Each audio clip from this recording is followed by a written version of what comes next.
Welcome to this explainer. Today, we are going to completely deconstruct literally everything you thought you knew about crime scene investigations. We've all seen it, right? The dramatic courtroom reveals, the flawless lab tests, that undeniable proof that puts the bad guy behind bars for good. We like to think of forensics as this completely infallible science, just a perfect system that guarantees justice. But today, we are diving into the hard data, the shocking mistakes, and the actual science behind the headlines to see if all that confidence is actually justified. You know, our desire for objective truth in criminal justice goes back a really, really long time. Picture this. A man is found murdered by the side of the road in a small village. A local official demands that all the farmers bring their tools to the main square and lay them out on the ground. Suddenly, in the rising heat of the morning, flies begin to descend, and they all land on a single sickle, drawn to the invisible traces of blood. The owner drops to his knees and confesses on the spot. This incredible story comes from Song Chi's 1247 book, The Washing Away of Wrongs, and it actually represents the very first documented empirical approach to forensics. Ever since then, we've basically been chasing that perfect, undeniable method to prove guilt. Okay, let's dive into this. We're going to be covering the illusion of certainty, the bottom tier of hair and bites, the middle ground of blood spatter, the fingerprint fallacy, the DNA paradox, and finally, is forensics actually science? Section 1. The illusion of certainty and the myth of infallibility. So we really need to question this modern assumption that our current forensic methods are undeniably accurate. There is a massive disconnect here. On one hand, you have public perception. Investigators rely heavily on fingerprints in over 70% of murders and DNA in more than 90%. We view these as absolute slam dunks. But on the other hand, back in 2009, the National Academy of Sciences dropped a massive 350-page bombshell report. Their conclusion? With the sole exception of nuclear DNA analysis, absolutely no forensic method has been rigorously shown to consistently connect evidence to a specific individual. None. They even stated that some tests don't even meet the fundamental requirements of science. Moving on to Section 2, the bottom tier, hair and bites, and their unreliable foundations. Okay, I want you to let this 96% figure sink in. Before DNA testing was a thing, the FBI routinely used microscopic hair analysis. They'd compare the roughness of a hair's surface or how the pigment was distributed to find a match. Between the 1970s and 1999, the FBI used this exact technique against defendants in 268 cases. But when DNA testing finally came along and those cases were re-examined, a staggering 96% of the hair matches were declared entirely false. And we're not just talking about minor rounding errors here.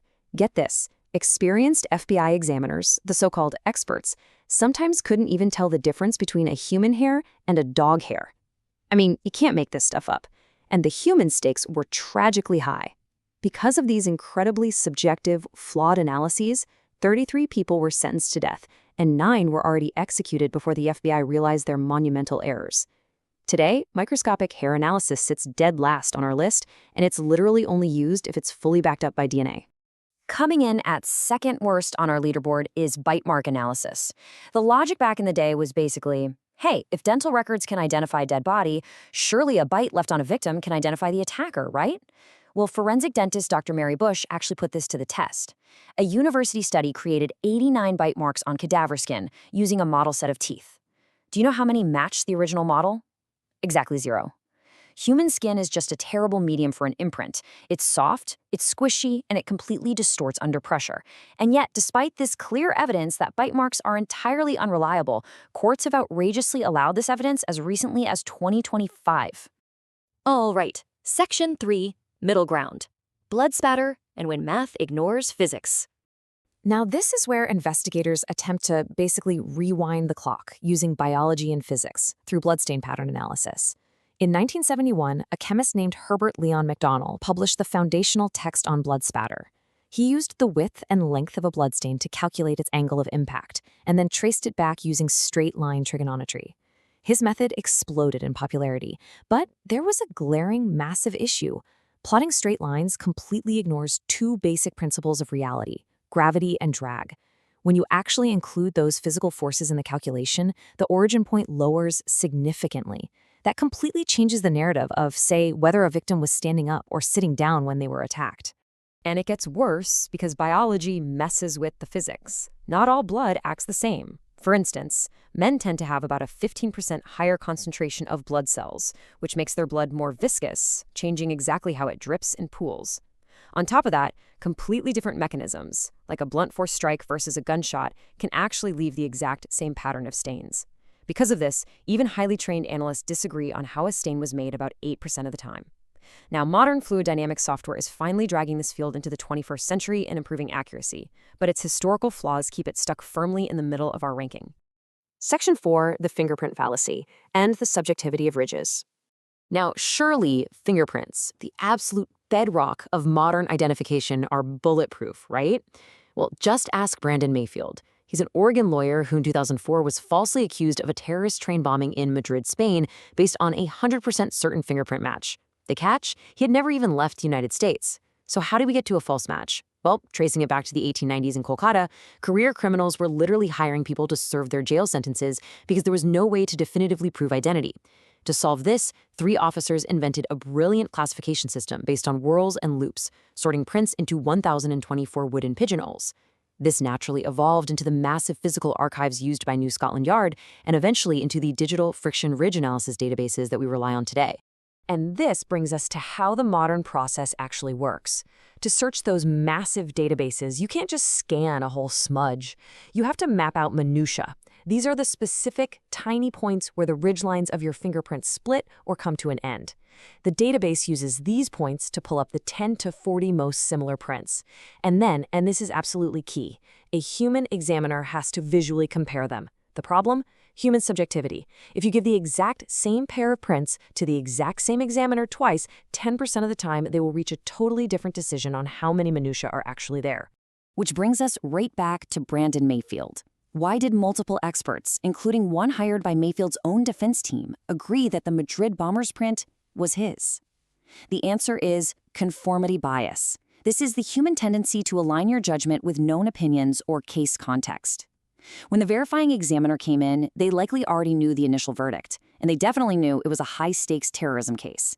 Believe it or not, as many as 42% of the requests forensic experts process actually include heavily biasing information, like whether the suspect is already a convicted criminal, or their race, or their age. It completely clouds their subjective analysis. That brings us to Section 5, the DNA paradox. Too sensitive for comfort. We all think of DNA as the absolute gold standard of forensics, but modern DNA technology has actually become so incredibly sensitive, capable of identifying a person from just 0.4 nanograms of genetic material, that this sensitivity is now its fatal flaw. Consider this truly terrifying reality about trace touch transferred DNA. In 2012, paramedics in California treated a severely intoxicated homeless man named Lucas Anderson. During treatment, his DNA transferred onto their equipment. Later that very same night, those identical paramedics responded to a homicide scene and accidentally transferred Anderson's trace DNA onto the murder victim's fingernails.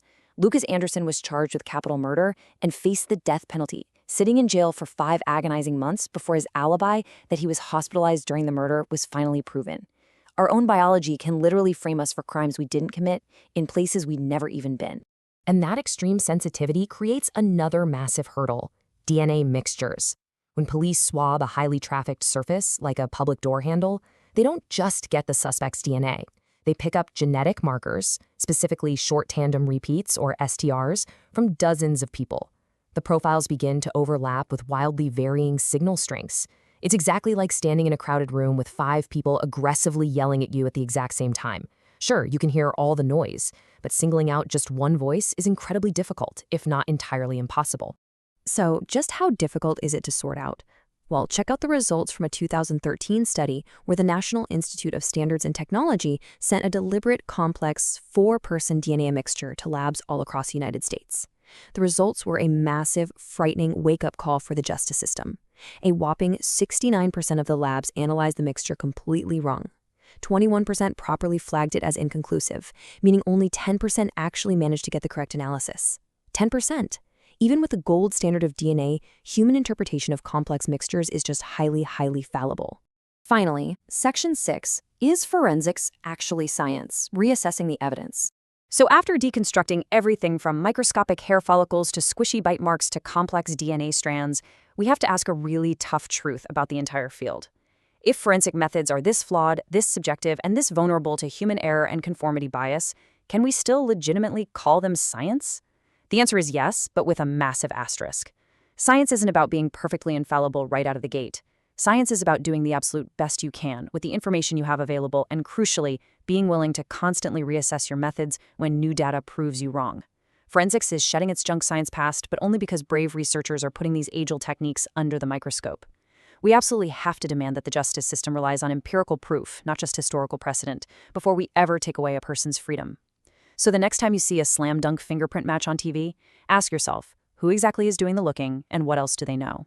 Thank you so much for exploring this explainer with me, and stay curious.